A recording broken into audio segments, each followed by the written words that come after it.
Hi.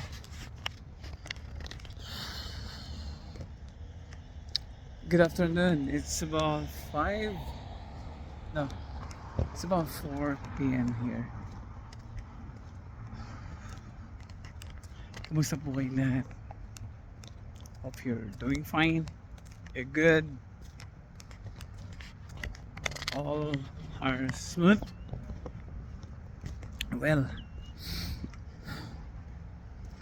I'm doing good here. Nice life. We need to move forward. We need to go on the positive side.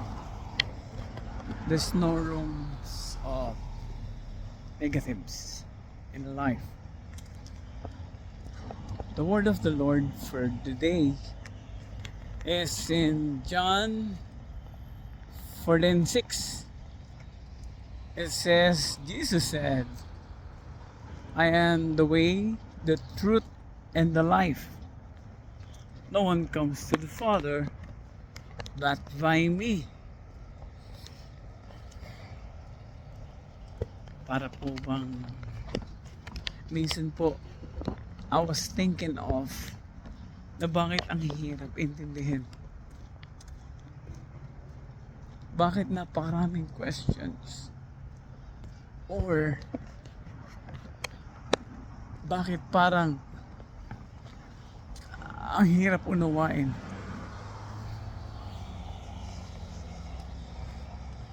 It has been written that He is the way, the truth, and the life. And the Bible declares that there's no name given under heavens, only the name of Jesus which you can be saved. Minsan po the traditions, the traditions na minana natin sa ninuno, sa ating mga magulang, what they believe is we go on. Na hindi na tayo nagsusuri, tama ba ang paniniwala ng ating magulang? Alam niyo po, this is because we're not searching. We're not seeking. Ang sabi po sa atin ng Panginoon in Matthew 6:33 is seek ye first the kingdom of God and His righteousness, and all these things shall be added unto you. He said seek Him first. So know Him first. That is Psalm 46:10.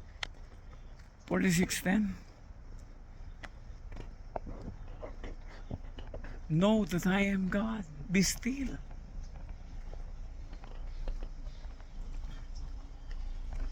So, the Lord wants you to know Him more. The Lord wants you to search Him. Kaya, ang paniniwala natin ay hindi mabago. Bakit? Kasi hindi natin siya kilala. So, kailangan makilala natin. Paano natin siya makikilala? Ang Panginoong Hesus. By searching.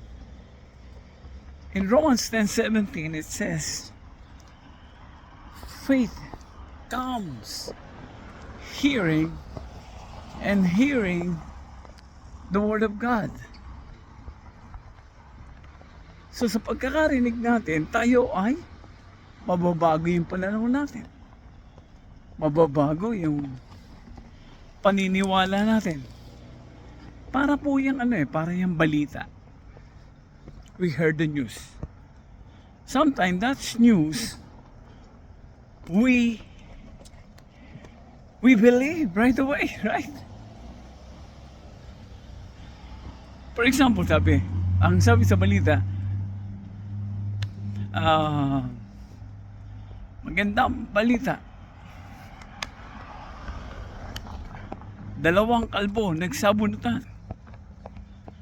So sa narinig natin, and then we're thinking of Paano magkakasabunutan? Kalbo na nga. Pero dahil sa maling balita, we believe, we heard. That's the key here. We heard the news. So yung fake news, naniniwala tayo. It's almost believable. So kaya yung narinig natin sa magulang natin, and then we don't search, we just heard from them, we see it from them, kaya naniwala tayo. So ito yung gustong alisin ng Panginoong Hesus sa ating buhay. Yung old traditions na dapat mawala. Diba? Parang hindi ko inaalis yan. Kasi I've been there. I was there. I know and I feel them. Na ang hirap talagang baguhin ng tradisyon. Kasi nakaukit yan eh. Pero, sa pamamagitan ng pagsasaliksik, ng mga pakikinig, this will change you. Ay sasabihin, yes, I believe in the Lord. I believe in the Lord Jesus. He is the Son of God. Pero nagmanifest. It should be, and it could be, manifest in our life.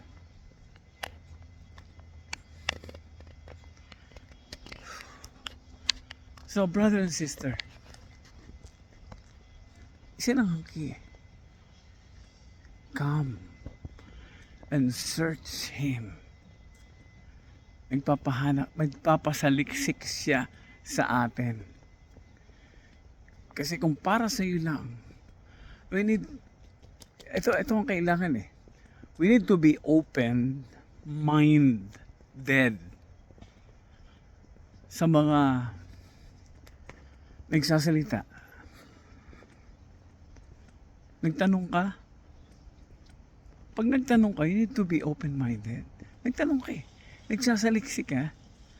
Huwag ka kumontra. Saliksikin mo yung sagot. So ito yung brother and sister. Ikaw mismo magbasa. Back to the Word of God. Yan ang gusto ng Panginoon. Sabi niya, hanapin mo ako. Saliksikin mo ako. Pag nabasa mo yun, ikaw mismo. Then, the Holy Spirit will guide you, will educate you, will help you doon sa mga katotohanan lamang.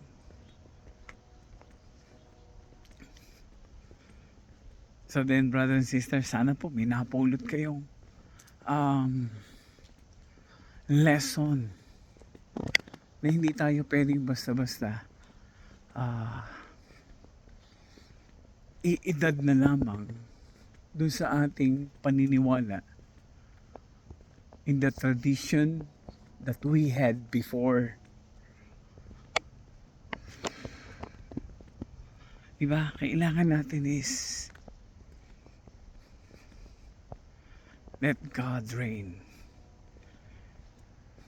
sa ating buhay. Hanapin mo. Nagpapahanap siya sa atin. Hanapin mo ang Panginoong Jesus. Says, cast all your burden and He will give you rest. Yan ang sabi sa Matthew 28:11, if I'm not mistaken. So God bless. God bless you all. Hear from your comments. God bless. Ito po si Pastor Sam and the Hub of Christ, California. God bless them. Bye then. Home. Yeah. Reach home. Ay, naglalakad lang ako. Galing sa work. Okay then. God bless.